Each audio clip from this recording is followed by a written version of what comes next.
श्री राम की परीक्षा। किसी राजा की पहचान उसके मुकुट से नहीं, उसके चरित्र से होती है, और चरित्र की परीक्षा तब होती है जब परिस्थिति विपरीत हो। यह कथन अगर किसी पर पूर्णतः लागू होता है तो वे हैं मर्यादा पुरुषोत्तम श्री राम। राम केवल एक राजा नहीं थे, वे आदर्श पुत्र, श्रेष्ठ पति, न्यायप्रिय शासक और परिपूर्ण मानव का प्रतीक थे। लेकिन क्या आपको पता है कि श्री राम के जीवन में एक नहीं अनेक बार ऐसी परिस्थिति आई जब उन्हें कठोर निर्णय लेने पड़े। कभी पिता की आज्ञा के लिए सिंहासन छोड़ना पड़ा, कभी पत्नी को अग्नि परीक्षा देने के लिए कहना पड़ा, और अंत में एक बार नहीं 2 बार अपने निजी सुखों को समाज के लिए बलिदान करना पड़ा। आज की इस कथा में हम जानेंगे श्री राम के जीवन की उन परीक्षाओं के बारे में जिन्होंने उन्हें देवता नहीं बल्कि हर युग का आदर्श मानव बना दिया। पहली और सबसे बड़ी परीक्षा। जब अयोध्या में श्री राम के राज्याभिषेक की तैयारियां चल रही थीं, तब कौशल्या के आंगन में उल्लास और प्रसन्नता का वातावरण था।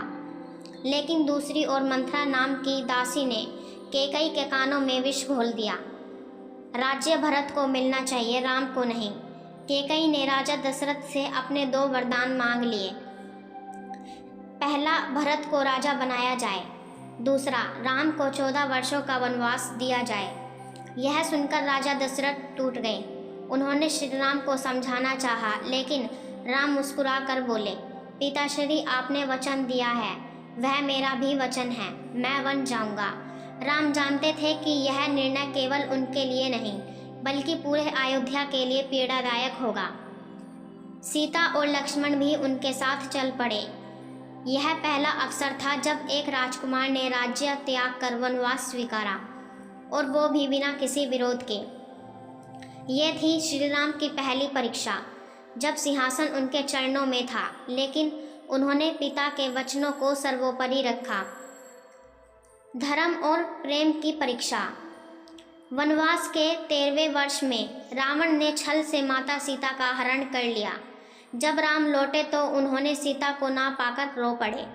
जंगलों में भटकते हुए उन्होंने हनुमान और सुग्रीव से मित्रता की और लंका पर चढ़ाई का निर्णय लिया। लेकिन क्या रावण से युद्ध सिर्फ सीता को लाने के लिए था? नहीं, यह धर्म की रक्षा और अधर्म के विनाश की परीक्षा थी। राम जानते थे कि रावण विद्वान था, परंतु उसका अहंकार और अधर्म समाज के लिए खतरा बन गया। 14 दिन का भयंकर युद्ध हुआ।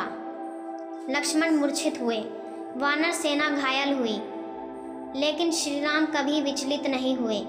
उन्होंने रावण को समझाया, संधि का प्रस्ताव भी भेजा, पर जब रावण नहीं माना तो अत्यंत धर्म की रक्षा के लिए उसका वध किया।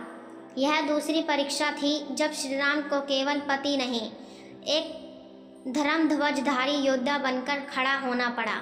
अग्नि परीक्षा।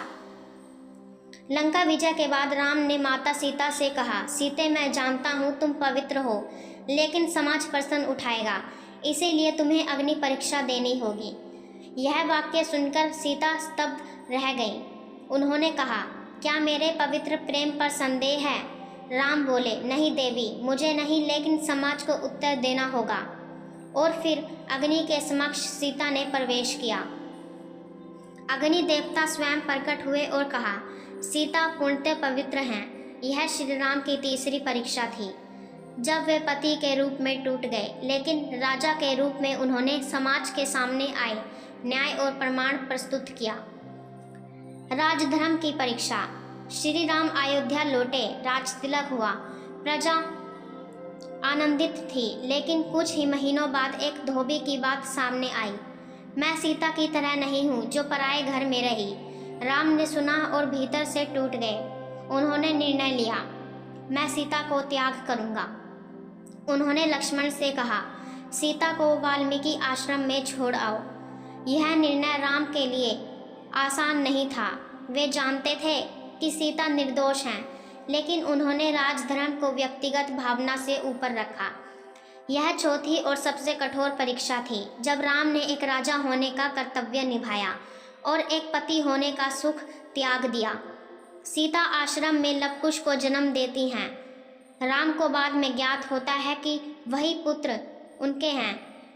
एक बार राम अश्वमेध यज्ञ करते हैं और लवकुश उस घोड़े को रोक लेते हैं। युद्ध होता है। जब श्री राम को सत्य का पता चलता है, वे सीता को पुण्य सम्मान देना चाहते हैं, लेकिन सीता ने पृथ्वी माता से प्रार्थना की, मुझे अपनी गोद में ले लो, क्योंकि मैंने धरती पर अपनी पवित्रता साबित कर दी है।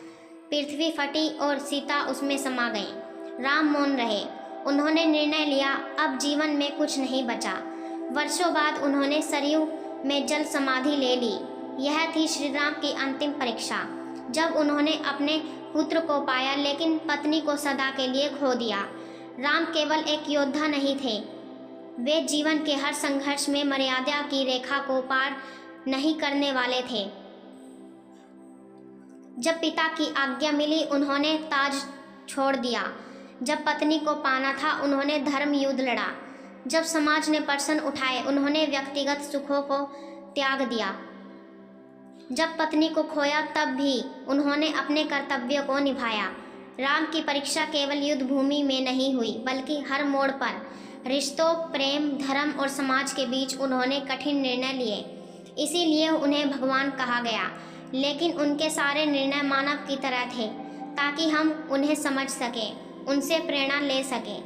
श्री राम की कहानी हमें सिखाती है कि जीवन में परीक्षा केवल विद्यालयों में नहीं होती, बल्कि हर संबंध, हर निर्णय, हर त्याग एक परीक्षा ही है। और जो इन परीक्षाओं में सत्य, धर्म और प्रेम के साथ खड़ा होता है, वही होता है सच्चा विजयी। जय श्री राम।